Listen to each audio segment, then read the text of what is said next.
Welcome everybody to the Week in Review. It's Saturday, doing it a bit early this week, so that means that if you sent an email in on Sunday, I didn't get it yet, but I will absolutely include it in the next show that we do, which is the Monday Night Raw review. But stay tuned. We have a lot more coming this week, more videos. I'm putting videos out for those of you on Patreon probably 3 times a week at least, so that's exclusive to those on Patreon if you're on the NXT tier, it's not in that tier anymore. It is in the Jobber tier, which is our base tier. The NXT tier has been sunset. So that said, we got a lot to talk about. And there were a lot of releases over the last 24 hours from WWE. And I have to say right at the onset here, this is part of the business. This is a normal cycle of business. You may not like who they released, but they have the right to do it. Okay? And that doesn't mean that I don't have compassion for those individuals who lost their jobs and now have to try to find work elsewhere with a very specialized skill set. You have AEW, you have New Japan, you have TNA, you have some independents, I get it. But no show is like WWE. Most places won't pay you like WWE. Most. And not every organization is interested in talents that get released by WWE. So I feel for these men and women. I do. But when I look at it from a corporate perspective, they're a private organization. They are not a state-run organization. There's no union to protect these men and women. They're independent contractors. They have the legal right to let them go whenever they want to let them go at any point. And they exercise that right as they do about once a year to, as they probably term it, trim the fat. But guess what? They don't operate any differently in principle than any other privately run organization. And you may say, well, they're not private, they're public. Okay, they're publicly traded, right? Their funding source, though, is not from a government. They aren't a government-run organization or some kind of municipality. They are private. They get to run their organization as they see fit. Now, that doesn't mean they don't have to adhere to rules and standards and they can't be sued. Of course they can, just like anybody else can. But my point is, this is part of the business. This is the nature of the business. And that's, again, in any industry. And this is a normal time where they do have mass releases of men and women they don't believe are going to be able to meaningfully contribute to the organization. They don't have plans and so forth. It's the way it goes. I mean, again, these men and women might find work. I'm guessing that not everybody on that list is a multimillionaire. You don't really make the top money until you're a top guy or gal. That's the way it goes. So I feel for them. And some of the names are a bit surprising. Zelina Vega, Kairi Sane, the entire Wyatt Six. Some of those names do surprise you, given they had active storylines.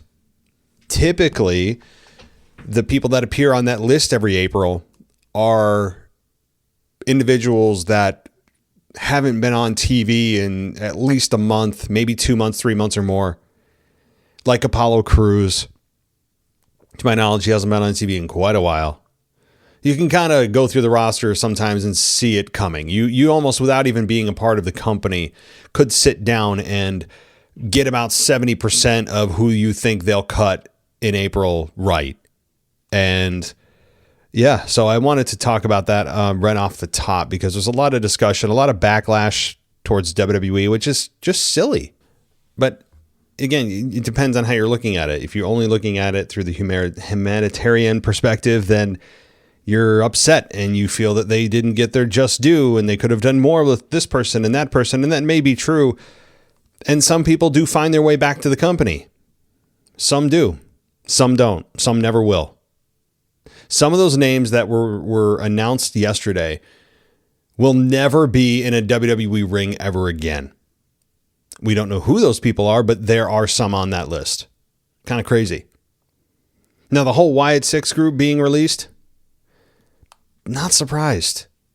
They were involved in some minor active storyline, but it was over a fucking lantern. That's how silly their storyline was. over a lantern. And back and forth and away we go. They're trying to get it back. And it became very ridiculous on the air. And, you know, that tells you that they didn't have a whole lot in store for them. They never really did, it seems like, have much in store for them. They were a glorified Bray Wyatt tribute group that were nothing more than an entrance. At least that's what they ended up being after all that time and all the different men and women in that group. Well, only one woman, but Dexter Lumis, Joe Gacy, obviously Bo Dallas, Nikki Cross, all of them are now on the unemployment line.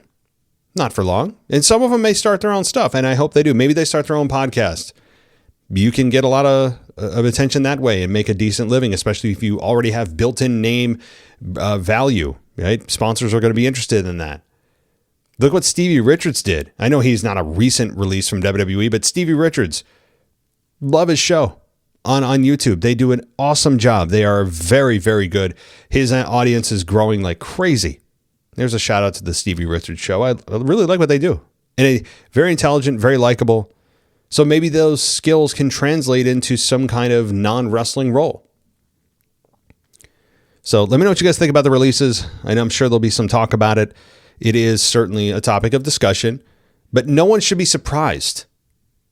This is the normal function of business. It's not a cool one. It's not a fun one to tell people that they're no longer employed. And what is WWE supposed to do? Are they supposed to employ everyone for life? Is that their job? The moment that they hire somebody, they're now obligated by law to keep that person employed for the rest of their existence on Earth? No.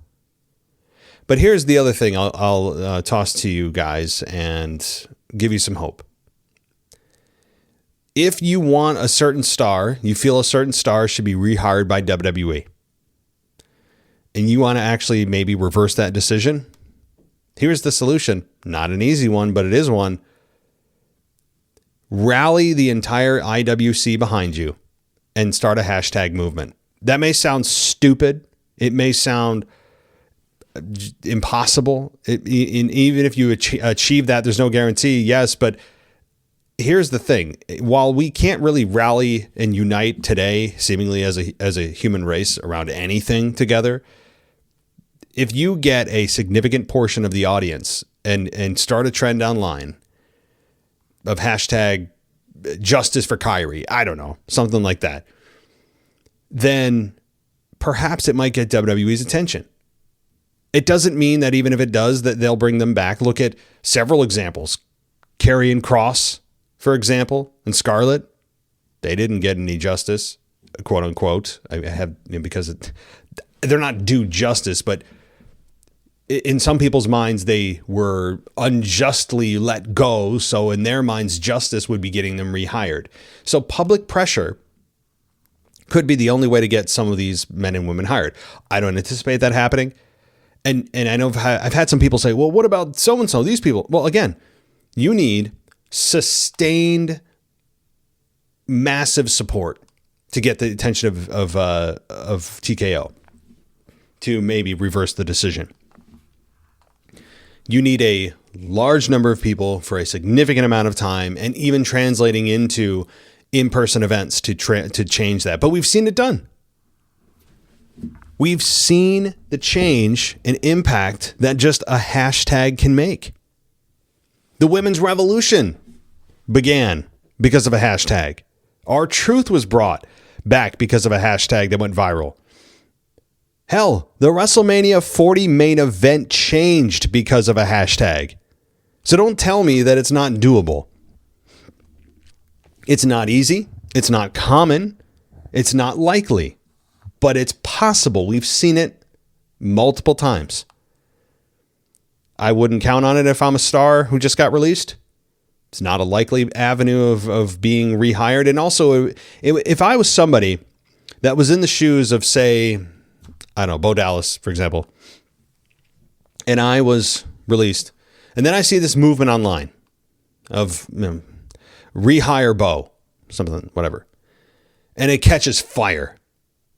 And it's going viral. People are making videos.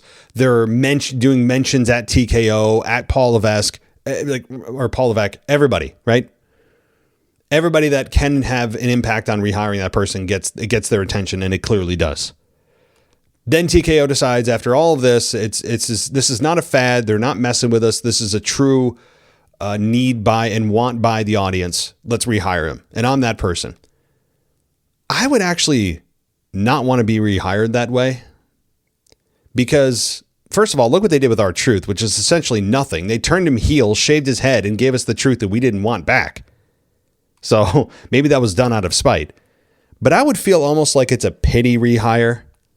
Now, the money would be welcome, but I would feel like it's a pity hire. It's not because I got there on my own merit. It's because people cried and complained, well, you shouldn't have fired this person. We want him back. So they went to mommy and daddy, and mommy and daddy said, fine, we don't really want him, but I guess bring him over, right? It would feel a little condescending in my mind if I was somebody that got rehired in that fashion. I would welcome it because I need the money, but I would also feel a little icky, and my own ego would be a little bit sliced, right? Because you're not being hired in the way that you feel like you should, and there's no guarantee what they would do with you, and you might be let go again. So, all right, well, that's enough on the releases. More to come, I'm sure, from the emails that we get from you guys. But let's get into the week in review. But if you want the full SmackDown review in detail, you can go to Amanda's review that she did today, and I released it, and she did a great job covering SmackDown. While the releases were going on, SmackDown was live, so that was interesting. But, one thing, too. We had, most famously, I think, over the last day, Zelina Vega, who told Sean Ross Sapp, go, fuck you, dude.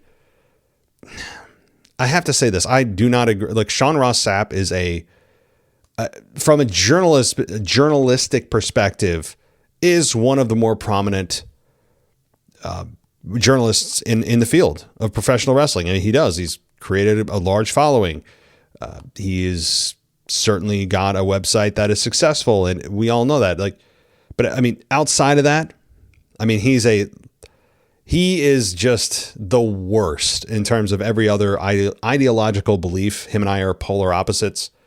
I'll just leave it at that. As a person, I think he's just an insufferable person.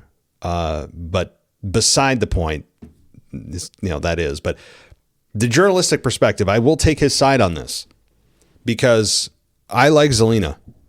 I think she is and has been underutilized for years. She finally became champion, but it wasn't long last, and she certainly had a moment in her home country, which was fun. And I think overall she has been underutilized. I've said that for 10 years now. But from what I understand, I'm taking everything at face value.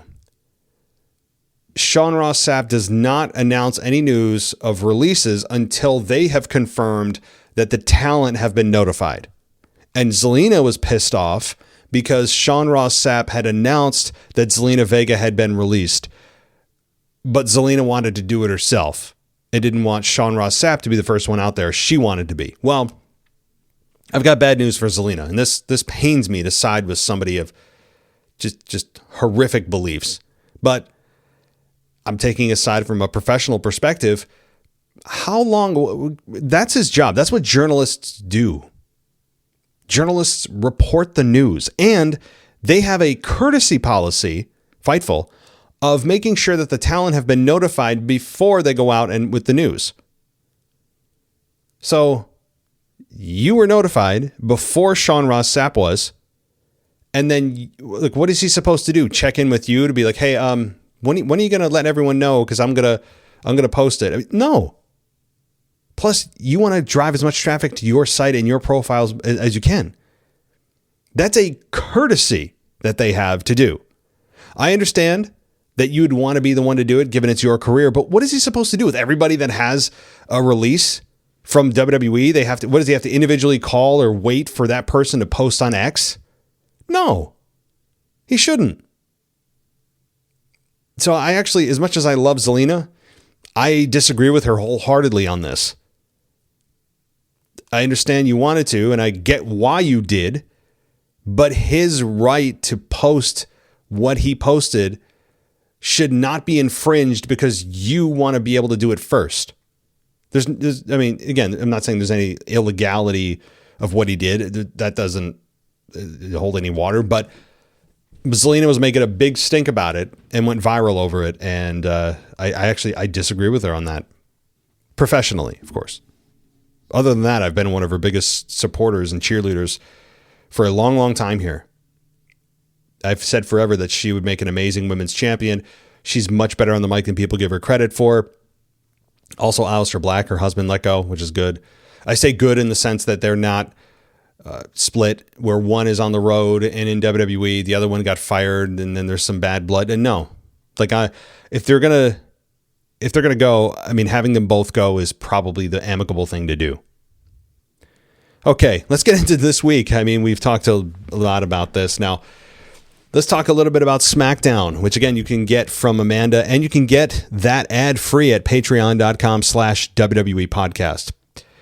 So we had SmackDown open with shots of Cody Rhodes and Rhea Ripley and Trick Williams with Gingerbread Man.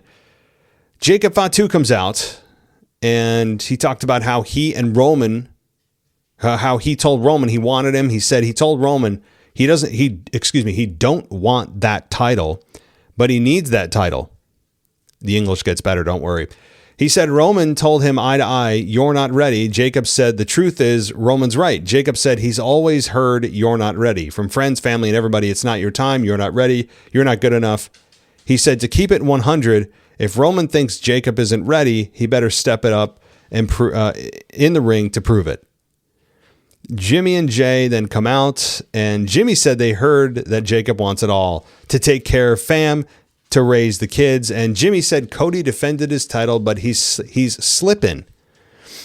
Jimmy said that it should be his target, and he said not to go after the OTC and run the play with the family.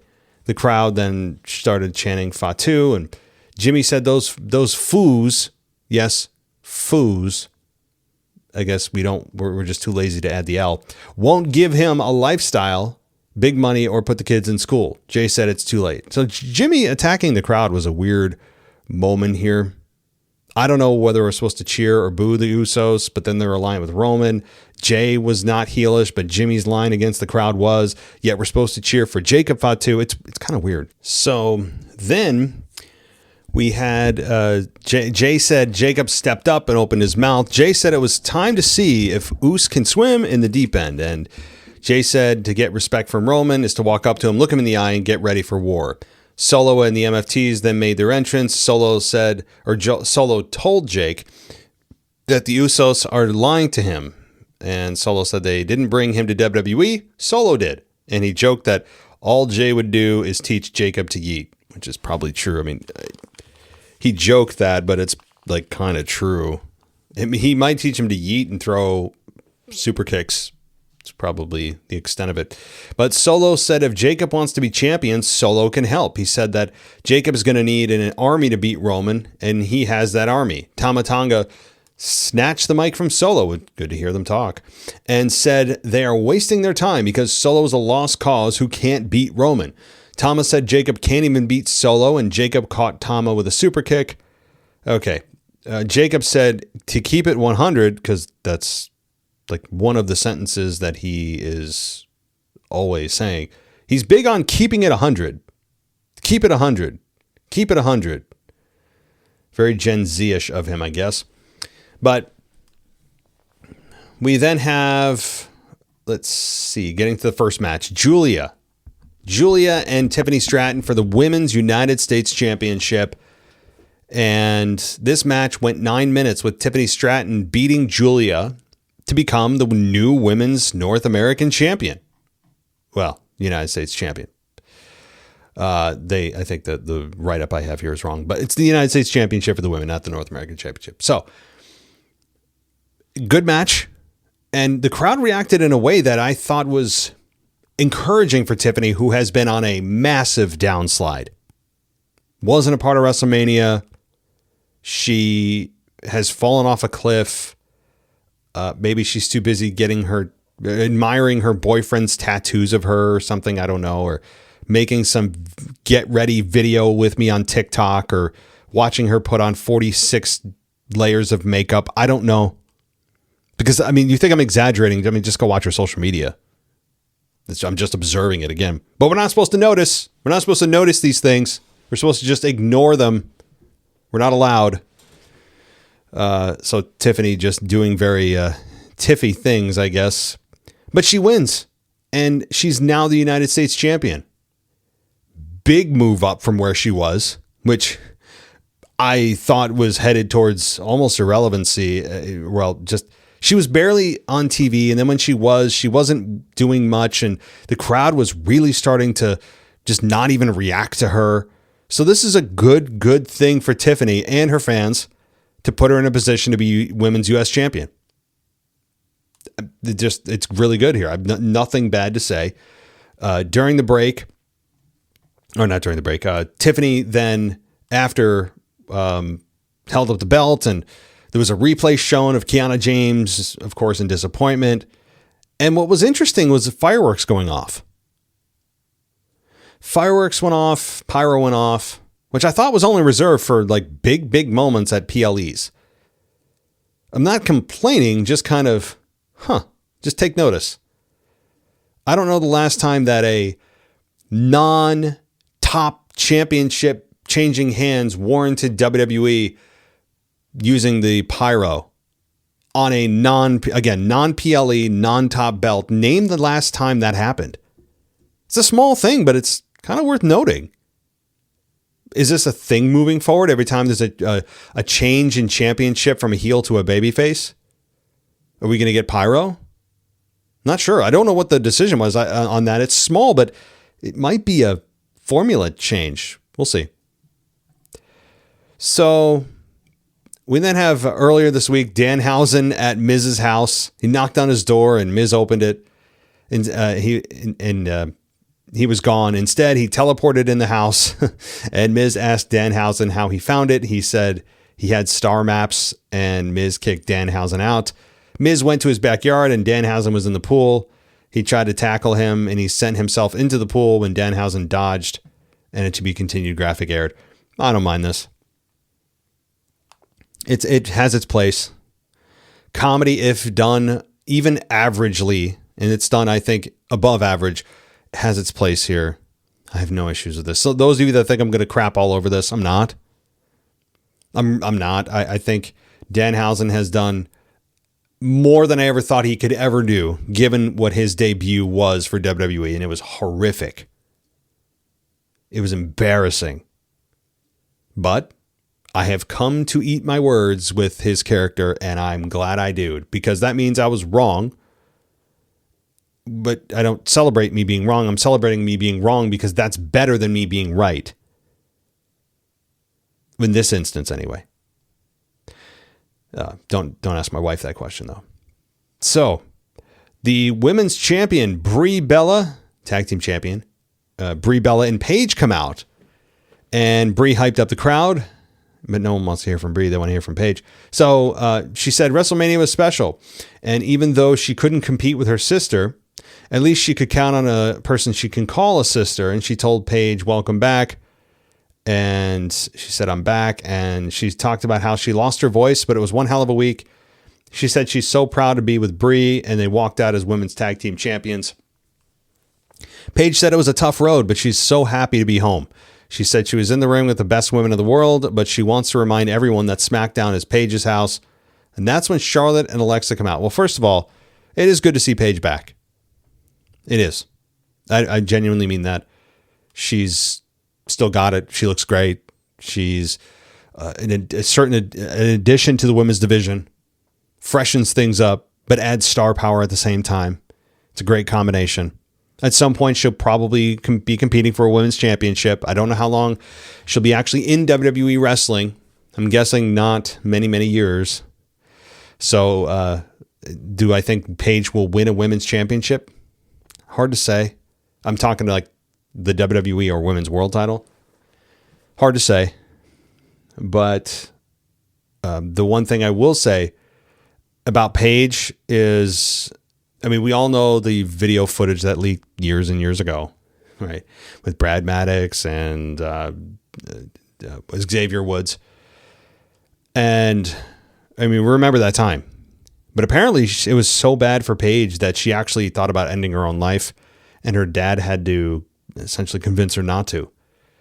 So, and that has nothing to do with SmackDown, but it was a news bite that came out this week, so I wanted to talk about it. And I mean, that's, it's horrible to hear. Understandable why she would feel that way when her footage was leaked, which was just horrible. But it also, it's kind of dual-edged sword here. Number one, I'm glad she's here. Number two, it kind of makes you think twice, not just as a celebrity or somebody in the public eye, just you. I'm guessing most of you who are listening are just kind of the average person. I shouldn't say average. I feel like that's insulting, but you're just a non-public figure that is just got a job and a family or whatever. It makes you think twice about potentially recording things like that. Even if you have a boyfriend, girlfriend, husband, wife, and no, I'm not going to say partner. Okay, if somebody that's talking to me says, how are you and your partner? I would just probably stare at them. I don't know if I'd come up with a response. I'd have an uncomfortable few seconds. Because what I would say next, I'd have to really think about. Not that I'm not saying I would physically get violent. I'm just saying it would. I would try not to be insulting back. It's very 2026 to call somebody you're married to, even your partner. This isn't a law firm. You know, wife, husband, boyfriend, girlfriend.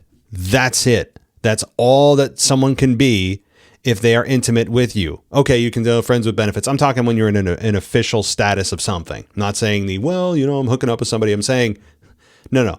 Are you guys official? Are you not? Okay, if you are, here's the only things you can be.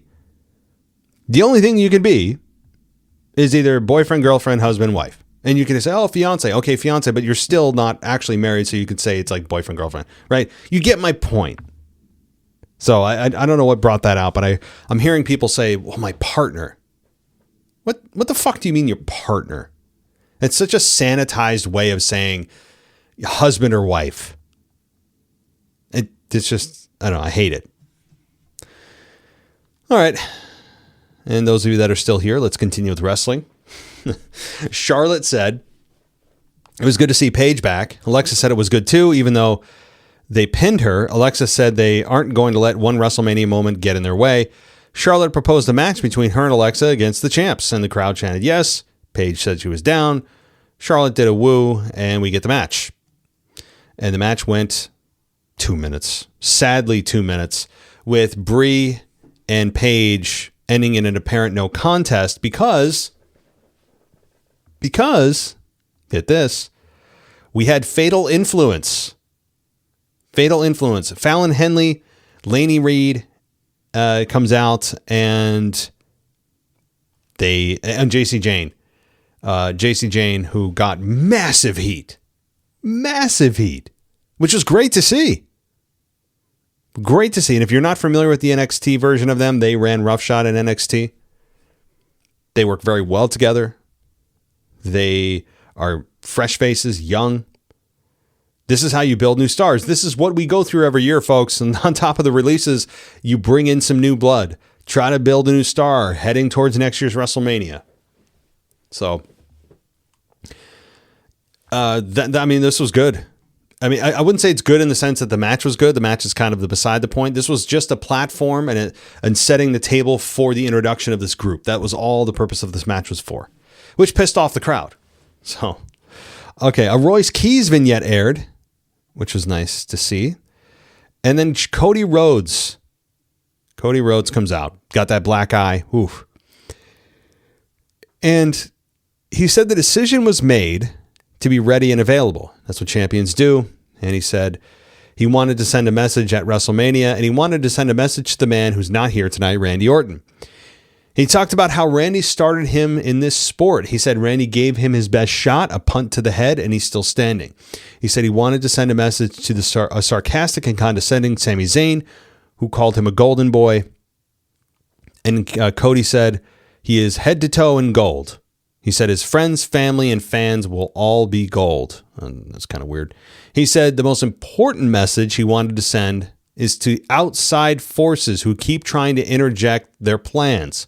He said they're 0-3, and they should sit back and count their money and mind their own damn business. That was a great line.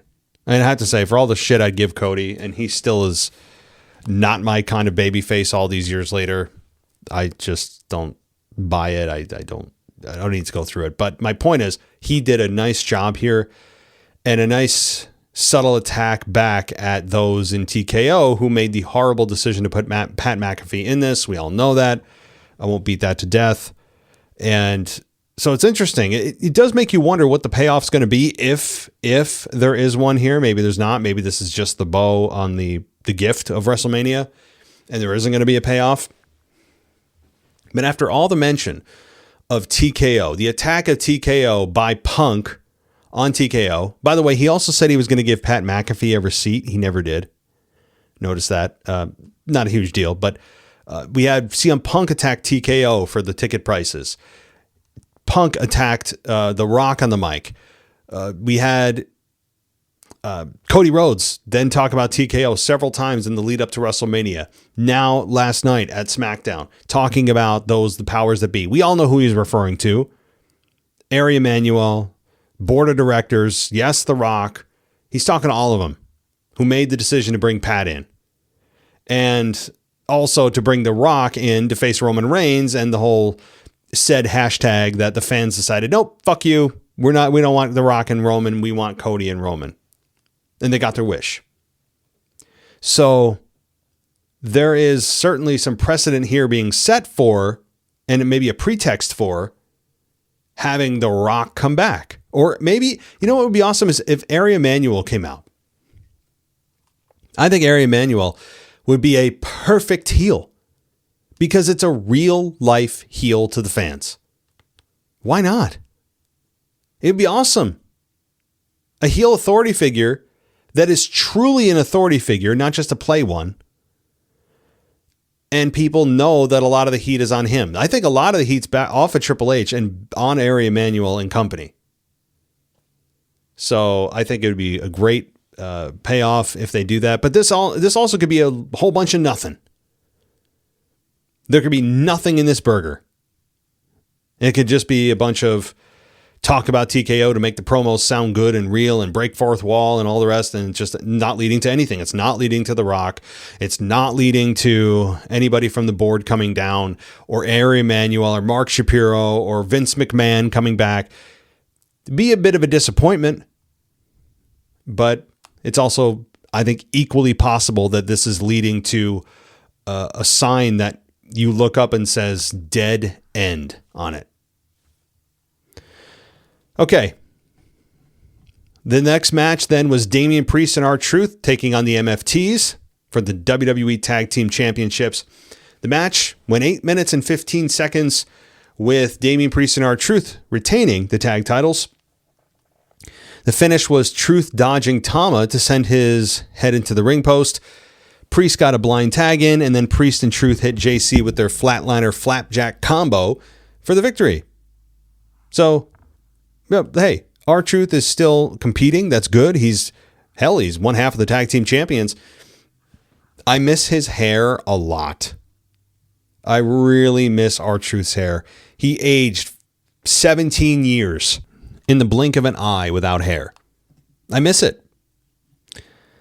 So Tessitore then sent back the show to Danhausen and the Miz's skit at Miz's house, and Danhausen was playing Miz's golf simulator, and Danhausen hit Miz in the balls off the backswing, and Danhausen stole his slammy before leaving, and then he ran into Maurice, who told Dan, "You!"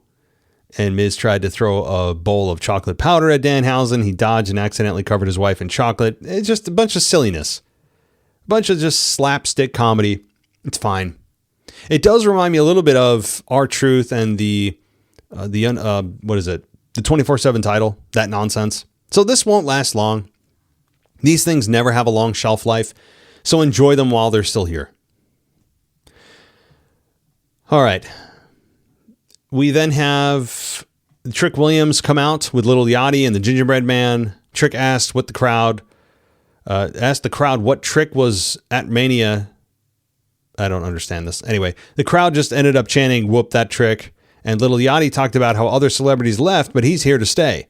Trick and Yachty said they were like Michael Jackson and Quincy Jones, Mike Tyson and Don King, Michael Jordan and Phil Jackson. Yachty said they can't hand out handouts, so no more open challenges. And Trick said, if you want to find a handout, find a clinic. And said, if you want to find a U.S. champion, then you find Trick Williams. He's slick on the mic. He is slick, no doubt. He then played to presumably in the segment, but the gingerbread man betrayed them, hit him with a giant candy cane. And lo and behold, who was it behind that costume? Well, it was Sami Zayn. The crowd ate it up and booed the hell out of Sami, who seemed kind of surprised that he was being booed, which is just fun. The more he tries to play the good guy and try to reason with the people why they shouldn't shouldn't boo him, the more he's going to get booed.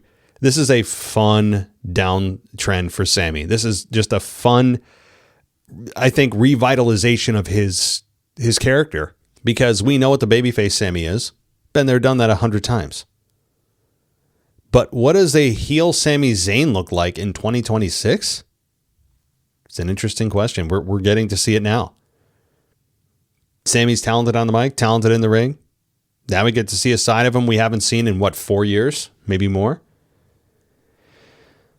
So, we'll see how long this gingerbread thing lasts. But we then get Danhausen and The Miz going one-on-one. Match went 1 minute and 42 seconds with Danhausen beating The Miz via pinfall because Danhausen did the Undertaker sit-up and cursed The Miz, but that summoned a smoke pyro cannon. And Danhausen then rolls up The Miz for the victory. Another puff of smoke went off, and Danhausen ran away, and that caused Miz and Kate Wilson to run into each other. That was good. I mean, hey, it's just silly nonsense. Silly nonsense that is just, it's fine. You're not going to specifically watch SmackDown for this, but it has its place. And as long as they're executing well and it's well written, I'm fine with it. So, okay. We then had a Blake Monroe vignette air, so coming soon. Women's champion Rhea Ripley then makes her way out. And Rhea talked about how Mommy was champion again. She said at Mania, Jade proved that she can go. And said it's her time to prove that the women's champion is a fighting... see? Look at this. Look at this shit. There is something... I don't know. Does WWE or do the executives threaten their family if they don't say this line when a babyface wins a championship? She has to. Why do we need the statement? Why do we need the obvious? Why do we need to hear that said person, said babyface, man or woman, is going to be a fighting champion? Yeah. Like, why do we need to hear that? We know this is your philosophy, which I think is extremely flawed. I think it is flawed down to its core that you have to not only tell people all the time that they're a fighting champion, because, again, it's insanely flawed. That logic is... I know that on its surface, we're not supposed to look past the surface, but I do. And I have more brain cells than seemingly the people that push this narrative. And that is, being a fighting champion doesn't make you smarter. It also doesn't value the championship anymore. In fact, I would argue it takes value away from the championship that you have. I know that the premise is supposed to be, well, they don't want to look like a coward. But here's what they do in lieu of that. There's also, it's not one or the other. You don't need to take on all comers and put the belt on the line, or someone will think you're a coward. It's not one or the other. See, you cannot put your belt on the line and not just say yes to any any bad guy or girl or woman that comes to your doorstep and asks for a title match, and also not look like a coward. See, you can have both. You can turn down challenges for your belt and also not look like a coward. Here, you want an easy solution? Oh, what are you talking about? Oh, really? How? Here's an easy one. Don't put your belt on the line, but still offer to fight them. Or just talk about what that belt means to you and that they have to earn it. Talk about how that they had to earn it and scratch and claw like you did.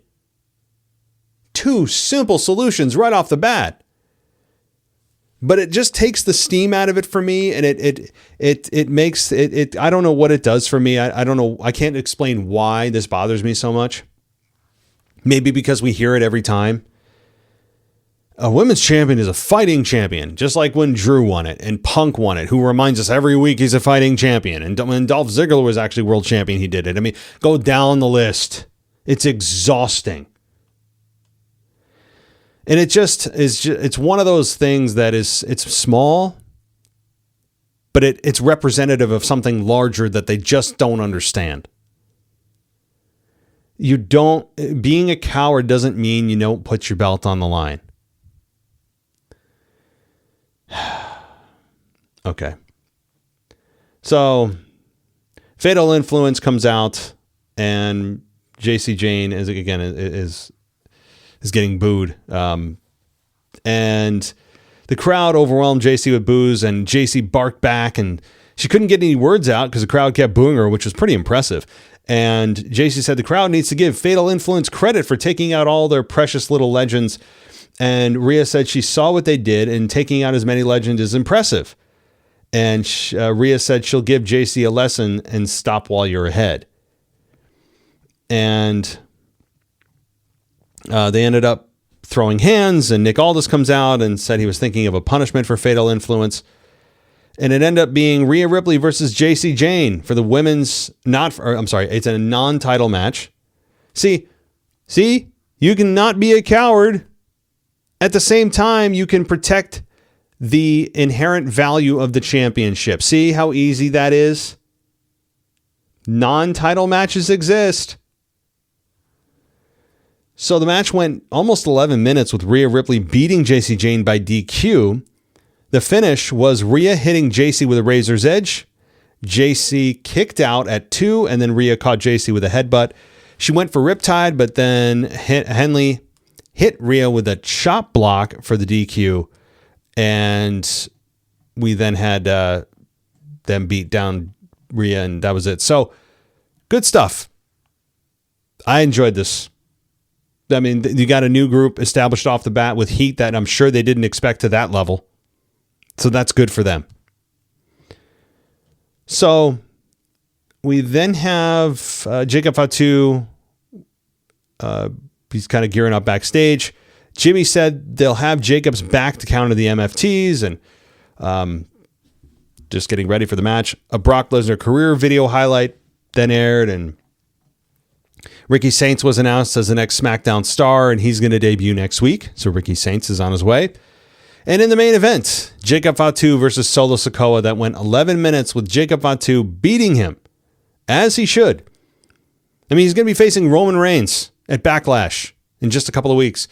You have to make him look like a monster. You have to make him look like a threat. Even though we all know, you know, I know, WWE Creative knows that we know that they know that we know that it's not going to change hands. But they at least have to make him look like, play the part. We'll play along, but we don't actually believe that there's any shot in shit that Roman Reigns is going to drop the belt at Backlash. So fine. But again, you have to follow this formula. I'm not saying they shouldn't. You have to have Jacob Fatu make him look like a beast. And they did. He beats Solo, who's just on a horrible losing streak. MFTs get beat down. I mean, it was just a 1-on-3 beatdown. That's what it was. All right. So, and the splash for the announce table. Jacob hit Loa with an Uso splash. That looked like he looked like he was dead, just falling on Loa. It was pretty funny. So, there you go. There you go. Jacob Fatu getting beat down. Or I'm sorry, the MFTs getting beat down, having them be used as pawns essentially to help build up Jacob Fatu. It's the cycle of life, my friends. It's a cycle of building a new star. But I don't believe that Jacob Fatu, I mean, this goes right back to his promo, but I guess I'll just feed off his promo. He isn't ready to be world champion or WWE champion. He is not yet there.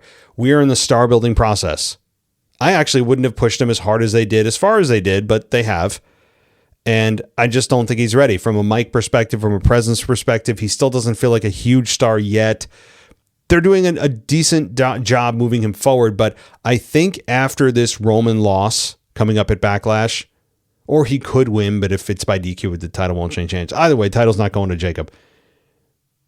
I think he'll take a step back. I firmly believe he should take a step back after this Roman loss coming up in just a couple of weeks at Backlash. Have him cool off, simmer behind the scenes, be dominant behind the scenes, U.S. title picture, whatever Intercontinental title picture, doesn't matter. Live there.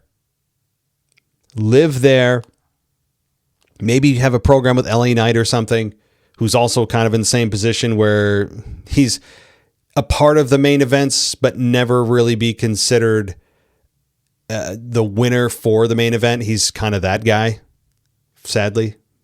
But Jacob Fatu, he's a star, but he's not a made man yet.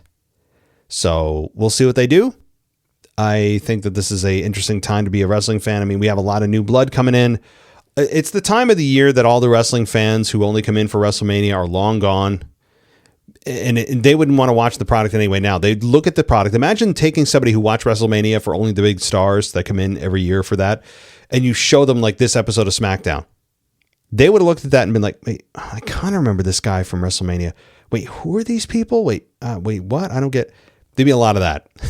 Like, we are in the part of the year that is the star building ground levels, beginnings for stars that are going to be built throughout the year. And yes, if you've been following, obviously, before the main event or before the main roster debuts in NXT or Evolve or TNA or elsewhere, AEW, then yeah, I mean, you even have more of a foundation for those people coming in, which is great, which is why I always encourage people to watch things other than WWE. I do. I shouldn't say I always do it, but when I remember to, I will do that, and I'm doing it right now. I'm not one of those guys that's WWE or nothing. No, why? And also, the people that are in the company, the wrestlers, do you think that they are loyal to WWE if they got a better offer from AEW money-wise? Money talks a lot, my friends. Yeah, you got to do what you got to do. And I'm not one of these fans that just says, WWE or nothing. No, I think, again, WWE has its place. They are still the biggest wrestling company in the world. They are. Despite what anybody thinks about AEW, they just are definitionally. By every metric, they are the biggest wrestling company in the world. But there's something special about watching a star grind his or her teeth in other promotions, even the indies, and just think about one day when they'll debut on the roster. And yes, WWE is the ultimate goal for most people because they have the biggest footprint in wrestling. They can help make you a star much quicker than even AEW can. They have more digital media partners, as we all know. They love to tout about that. They're on Netflix. They have an ESPN deal. Yeah, they're loaded with cash. They've got massive amounts of revenue coming in. The Saudi deal, that's going at least through another couple of years, and then will sadly be probably re-upped. We got Night of Champions, I think, coming up in June. I think it is. I think June for Night of Champions. And so that'll be fun to go to Saudi again. I won't get used to it. I just won't. And I will say, with all the conflict going on, I would be very nervous to go over there. I know you're not landing in Iran, but like it's still they're still involved indirectly in what's going on. And if you read some of the news, it can be kind of scary. But we'll see if those foreign conflicts actually interfere with pro wrestling. If it does, I think they'll maybe rethink their decision to sign with Saudi. But I will say Saudi has got a lot of money that can solve a lot of potential problems that WWE sees. It can make a lot of things. It can sanitize a lot of stuff. And we'll see if WWE can look past all the conflicts and maybe future conflicts with overseas and wars and all that stuff. But yeah, so there is my week in review a day early. If you want to get your email on the show, you can do that. Mailbag at WWEpodcast.com. That's mailbag at WWEpodcast.com. Follow me on X, where I post stuff a lot every day. I'm much more active on X than I ever used to be. And subscribe on Patreon. If you want to go ad-free and see our videos that we post multiple times a week, go to patreon.com/WWE podcast. That's it for me, everybody. Hope you have a great night, morning, afternoon, evening, and we will talk in a day or two with the Monday Night Raw review. Thanks for listening to the WWE podcast. Don't forget to subscribe on your favorite podcast app so you don't miss a show, or head to WWEpodcast.com. And for all of these shows ad-free, head over to patreon.com/WWE podcast. Until then, we'll see you next time.